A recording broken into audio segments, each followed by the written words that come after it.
Hoje o nosso assunto é por que as empresas de pequeno porte têm tanto medo de crescer.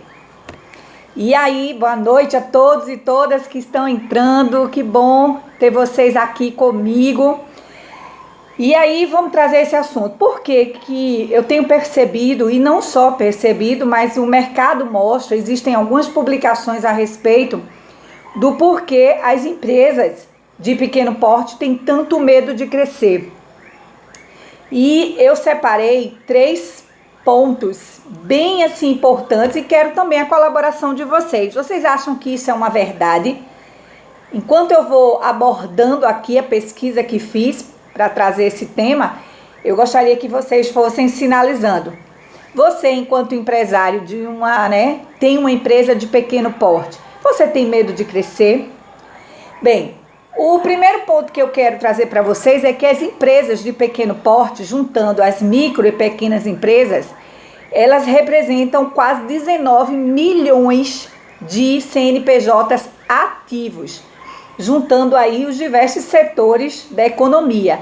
E são responsáveis por 58% do PIB do Brasil. Olha que representatividade. Então, em número de postos de trabalho, nós contratamos 58% da força de trabalho do Brasil, e em número de empresas nós somamos 19 milhões de empresas de pequeno porte, micro e pequeno porte. Isso é uma coisa que é extraordinária. Então, o Brasil ele tem uma vocação para o empreendedorismo em empresas de pequeno porte. Mas a gente tem que analisar o seguinte: inicialmente, mais ou menos até a última década, o maior número de empresas que abriam, pessoal, eram pessoas que eram demitidas e elas pegavam o FGTS, pegava todo a grana que ela teve dessa rescisão e ela abria um negócio. Geralmente eram pessoas que ou encantadas por algum setor da economia. A alimentação é o recorde, né? O setor de alimentação é recordista em abertura de empresas. Mas isso tem mudado, tá? De uns anos para cá, por exemplo. O setor da beleza é um setor que tem expandido muito a sua atuação e o número de empresas abertas também. Então, dentro desse contexto, na década passada, nós tínhamos o quê? A pessoa pegava uma grana, abria um negócio. Pode ser que o seu próprio negócio tenha sido aberto dessa forma, uma rescisão da empresa que você trabalhava e você abriu o seu próprio negócio, tendo como eu posso falar, a técnica, né? Você é muito bom na sua técnica. Só que muitos empresários, dentro desse contexto, eles são bons tecnicamente, acreditam que são bons, mas têm medo de encarar uma gestão empresarial. Então é muito comum o empresário, né, da empresa de pequeno porte, quando ele veio, como disse, quando ele abriu o negócio dele, ele achar que a técnica é suficiente. Então, um dos medos de crescer é o de evoluir na área da gestão. Isso mesmo, evoluir enquanto gestor. Então, ele acha que já passou o tempo de estudar, já passou o tempo de encarar, né, algum novo, uma nova perspectiva, e aquela seguridade que ele tem do conhecimento, né, técnico da coisa, ela às vezes é suficiente. Olá, Elcio, tudo bem? Tudo bem. Como é que você está? Estamos ótimos, graças a Deus. Que coisa boa. Elcio Mendonça, não é isso? Exato. Elcio, você pediu aqui a solicitação. Eu estou na pauta falando sobre por que as empresas de pequeno porte têm medo de crescer. Que contribuição você pode dar sobre esse assunto? Você é empresário? Tem uma empresa em que ramo? Eu sou empresário no ramo de tecelagem artesanal. Que coisa boa! E você e sua empresa estão. Olha que princesa aí do seu lado. Sua filha? Minha neta. Sua Minha neta já tem neta, Elcio. Que coisa boa. Já tá aí na segunda geração. Tudo bem? Tudo bem. Que bom. Qual é seu nome? Eu sou Karina Luiz de Souza. Clara Luz de Souza. Clara Lúcia. Prazer, Clara. Eu sou Eugênia Miranda. Tudo bem? Tudo bem. Que bom. Vamos ficar mais sabida aí com o vovô. O vovô que parece papai, né? O vovô tem nariz de ser papai, mas vamos embora. Elcio. Tá vendo? Você fala de que cidade? Campanha, Minas Gerais. Que coisa boa! Eita terra, em Minas Gerais eu sou apaixonada, eu sou magra de ruim, mas eu gosto de comer. E a culinária de Minas Gerais é bom demais. Tenho grandes amigos de Minas Gerais. E fala um pouco da tua empresa, dessa tecelagem. Quantos anos você tem essa empresa, Elcio? Há 20 anos. 20 anos. Já tem a família trabalhando junto com você? Exato. Na realidade, hoje, quem está na direção da empresa mesmo, mais é minha esposa e minha filha. Que coisa boa. Olha aí, duas mulheres Em fantásticas. função dessa pandemia, eu estou meio afastado. Faz 2 meses já que eu nem na empresa vou. Entendi, né? Tá se resguardando. Casa dando da pequena. Ah, muito bem. Olha aí, tá vendo que os papéis se invertem, né? Com certeza. E aí não é cuidando, né? Aí é brincando, é curtindo a Clara, né? Curtindo a Clara. Eu quero falar com ela. Oh, meu Deus. Tu quer falar comigo, é Clara? Então diz aí, Clara, o teu vovô trabalha muito? O teu vovô trabalha muito? Trabalha, só. Trabalha. Tu já fosse na empresa dele? E põe filminho pra mim. Ah, tu bota filminho pra assistir lá na empresa dele, é mais rapaz. E Elcio, me diz uma coisa, a tua empresa fabrica o quê? Nós fabricamos decoração, tapetes, mantas, almofadas, puff. Dá licença, eu quero falar com Oh, meu Deus! E fornece pra região ou pra todo o Brasil? Para todo o Brasil. A gente faz feira. Calma, Clara. Vai com sua avó, vai. Vovó, pega ela aqui. Vou conversar um pouquinho com a moça. Só um pouquinho, amiga. Então fala aqui. Eu vou passar aqui para Marisol, minha esposa. Ai, ela que está na nome direção da empresa, lindo, ela tem mais Marisol. condição de falar para ela. Fala melhor do que Boa eu. noite, Marisol. Boa noite, tudo bem? Tudo, eu sou Eugênia. Eugênia, exatamente. E Marisol, fala pra mim, vocês fornecem pra região de Minas ou pra todo o Brasil? Não, nós fornecemos para o Brasil e para o exterior também, Eugênia. Que coisa boa. Quantos funcionários, Marisol? Dentro da empresa, éramos 30. Certo. E agora, nessa fase, como estão? Fora da empresa, mais 30. Tá, externo. Aí a parte de comercial, a parte de vendas, representação. Não, a parte de produção mesmo, é que nós temos terceirizados, como as tabueiras, que fazem a taboa, as crocheteiras, que fazem o crochê. Funciona como arranjo produtivo local, né? Você tem partes da produção que são feitas por outras pessoas, é isso?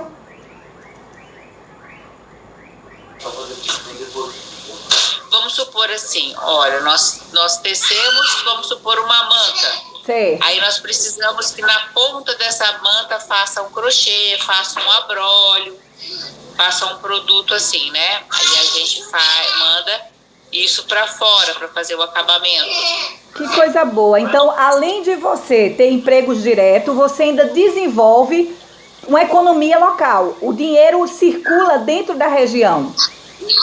Isso. Para você ter uma ideia, nossa folha de pagamento, ela é bem alta. Para uma empresa artesanal, ela é bem alta. E o que você acha que passa na cabeça de um empresário, de uma empresa de pequeno porte, o qual ele possa vir a ter medo de crescer?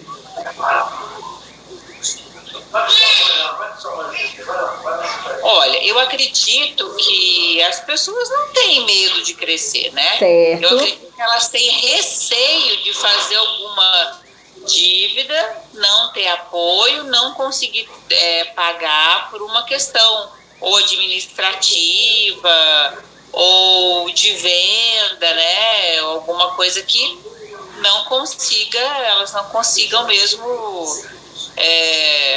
Eu acho que é um parâmetro, não é o medo, eu acho que é mais a falta de conhecimento.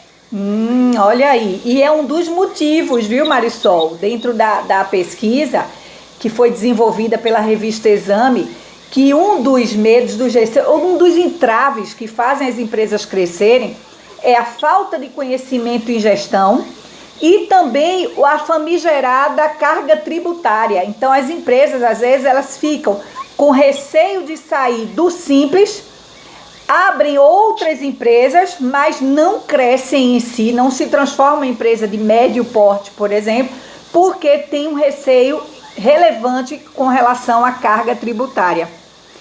E o Brasil, olha que situação, Marisol.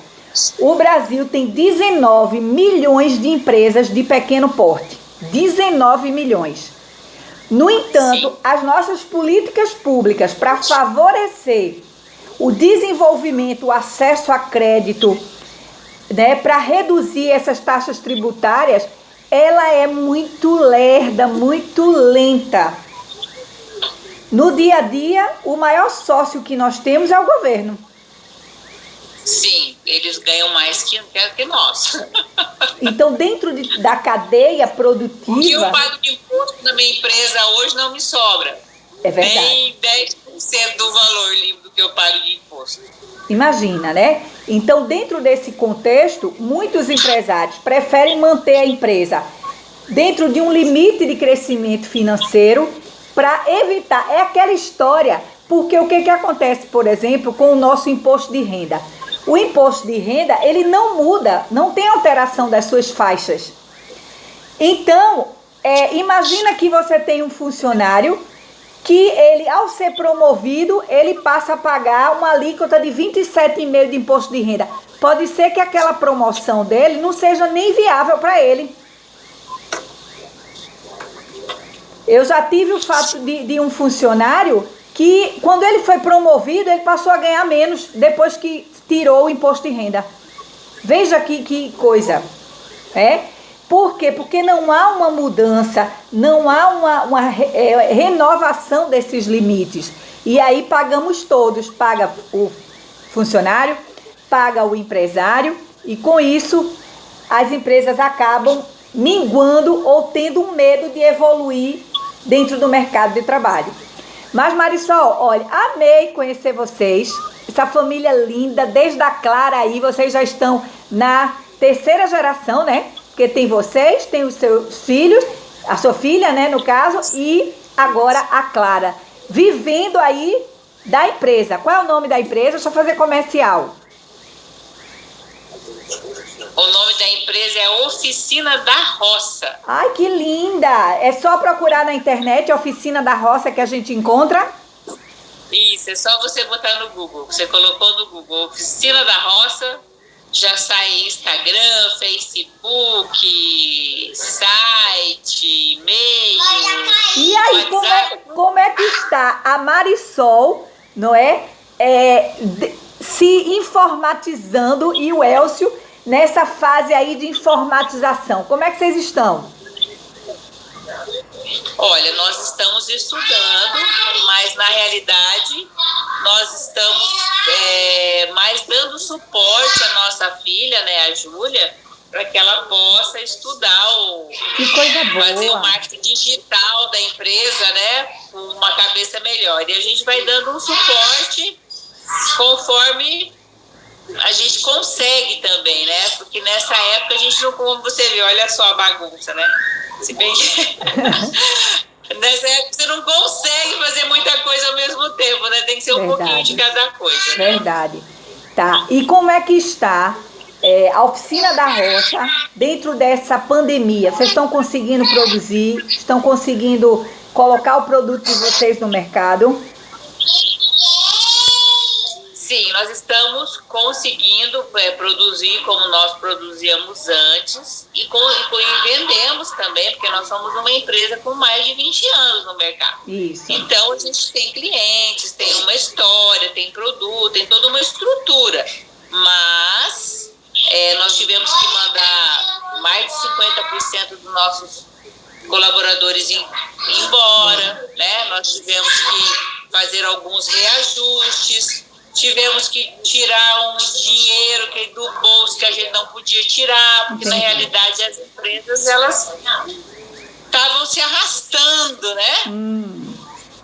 Olha aí. Poder. Então, esse ano, na hora que a gente deu uma respiradinha, aconteceu tudo isso. Então, é lógico que a gente não consegue produzir como a gente produzia antes, nem vender como a gente vendia antes, né? Perfeito. Então, assim, esse setor, por mais que seja home, que seja casa, indoor, outdoor, ele ficou um pouco prejudicado, né? Como as escolas de uniforme, quem produzia para dança, fazia sapatilha, esse pessoal nem volta mais esse ano, né? A gente ainda ficou aí com 10%, né? De venda no mercado, mas outros não. E aí tem aqueles que aumentam aqui na nossa cidade mesmo. Sim. Nós tivemos a única coisa que abriu mais uma porta na cidade foi uma farmácia. Entendi. Que, como diz, alguém investiu numa farmácia e foi o negócio que abriu dentro da cidade. Eu quero até aproveitar e fazer um convite para você, Marisol, para fazer um convite para a Júlia e para o Elcio. Está aberta a inscrição para 3 aulas que eu vou dar gratuitamente na semana que vem, mas é para um grupo restrito. O link está na minha bio, avisa a Júlia, ela ir lá na minha bio fazer a inscrição para vocês fazerem 3 aulas massa sobre gestão empresarial, tá bom? É o meu presente aí para os empresários de Minas Gerais e para essa figura massa aí, super simpática, a Marisol. Elcio, você tem muita sorte, viu? Eu já vi que quem manda na sua vida são as mulheres.